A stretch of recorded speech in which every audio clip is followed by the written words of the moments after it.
One of the opportunities is direct investment on land itself. To try to see what could be, which is hard and takes work. And you may have a period of a number of months to a number of years where you won't have any revenue. Environmental sector in general has a tremendous opportunity to integrate more technologies. When I look at my kids and I think to myself, how could I not be involved with this agenda? Because at the end of the day, we're going to be handing a world to this next generation.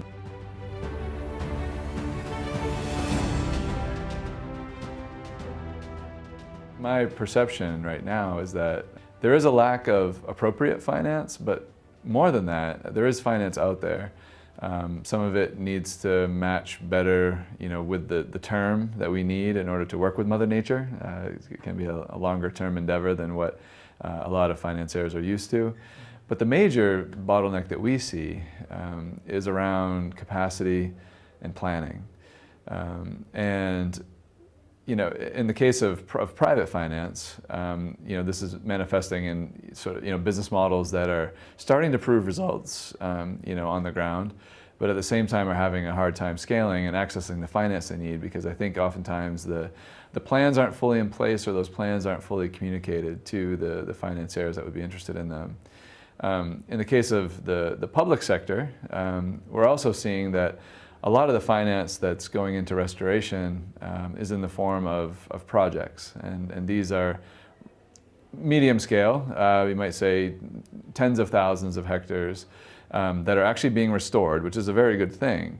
However, I think we need to also analyze how public financing could be used more effectively in a blended finance mode, where the public financing is de-risking private investment, is co-investing with private investment, is engaging in better aggregation and portfolio management with private finance, such that it can be seen as really leveraged finance. How do we have public finance be the catalyst to really get more private finance into the system? We are also seeing that there's a great opportunity, we think, for models that blend across agriculture and forestry. Agriculture, it tends to be relatively smaller returns, but almost immediate returns and consistent returns. Whereas forestry, these are slightly larger returns, but they take some time to be generated. And it can be the combination of these models. If we can find ways to sort of put some packages together in a systematic, replicable way, and start to work with institutions that can roll these out on the ground, we could see much better return profiles for people on the ground that can't wait 2 or 3 years to see returns mature, but also have more diversified risk portfolios for the financiers as well. So a lot of untapped opportunities here. When we wrote the Business of Planting Trees report, we were trying to take a slightly broader view of the investment opportunities that are available. And of course, one of the opportunities is direct investment on land itself, right? So introducing additional trees on farmland and in forested land, and biodiverse plantations, and a whole range of things. But we also wanted to look a bit more at the value chain and try to understand, are there some other opportunities that exist? And frankly, I think we scratched the surface of what is really available along that value chain. There's some examples that come to mind. In Kenya, for example, it was really an investment or an offtake in mangoes from the European Union that led to a public investment in the processing facilities that were needed in order to process the fresh mangoes into mango juice. Which led to a lot of people planting mango trees, as you might expect.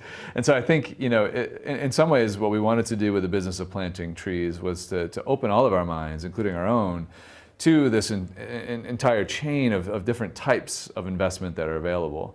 If looking at a sawmill that's taking in, sustainable wood from restored areas, that could be a great way to encourage people to grow more trees, because then there's a very clear use for those trees that would be grown on these restored lands. And so, yes, we profiled the whole range of business, including businesses that are using drones to plant trees in certain areas, which of course is usually not how you would do it, but in some cases, could be quite a valuable way to do it. And also looking at different ways that we can better integrate technology into this field of restoration, forestry, agriculture, both to try to find ways to be more efficient, but also to be a more attractive space to young people and people that are considering what to do with their lives, and to not have this be seen as such an old-fashioned space. But we feel like the environmental sector in general has a tremendous opportunity to integrate more technologies, usually in ways that also engage people in the right ways as well. So that combination of people and technology is really powerful. The temporal scale of restoration, the time that it takes to partner with Mother Nature on this is a challenge. There's no question. It manifests itself in a number of ways. I think one is when you have a new sector like this that's starting to emerge, but yet the results of your trials take sometimes 2 years, 3 years, 5 years, sometimes 2 decades. The feedback loops are longer than you might want them to be. Small-scale farmers and others just can't bear the risk of going into this type of business. Is that you really are taking a risk, you're changing your practices, you're doing something differently, and you may have a period of a number of months to a number of years where you won't have any revenue. And so I think this is another area where we have to be creative and think of ways to mitigate that risk. And there are things that can happen. Forward contracts is one example of how if there is a clear offtake for whatever product, maybe it's a non-timber forest product that will be generated from that tree, can there be a forward contract that would allow some of the revenue to flow earlier to the folks that are taking those risks? Or is there a role that the public sector also can play when people whose livelihoods depend on their land are making these fundamental shifts, right? Often from centuries-old practices to something new, how to make sure that there actually is some level of risk mitigation, some risk sharing that the public sector is willing to do with this private individual who's trying to do the right thing.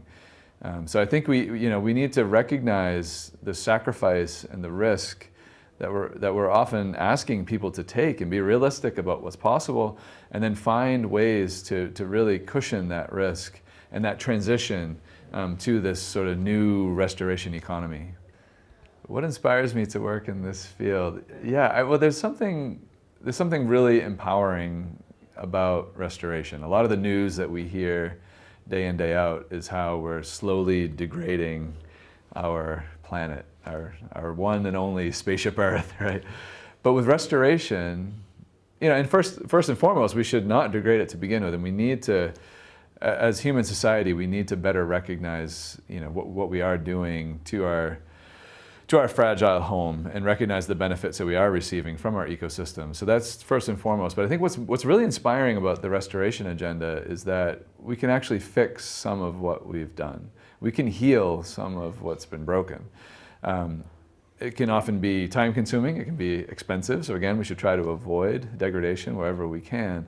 But in the cases where our degradation is causing very severe effects, either ecologically or to the people that live in those areas, or if we have degraded area that's just not delivering any value to especially very poor people, this is a really empowering agenda where we can transform that.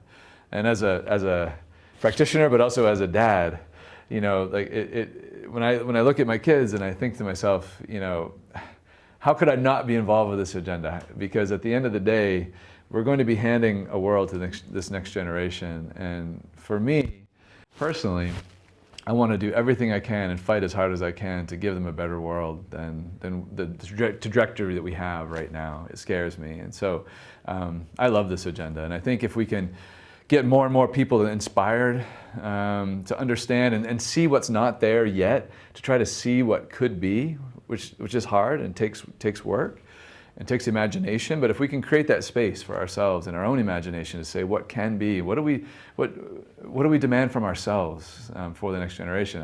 It's a really great agenda. I think if I had one wish for all of us as a society that are here on this spaceship Earth, it would be that we change the way that we value things.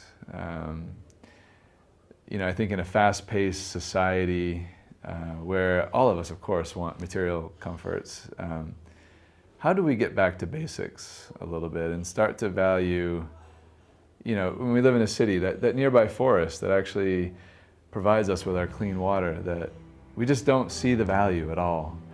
How do we reconnect with what really matters to us? Of course, it's our families and our friends and our relationships.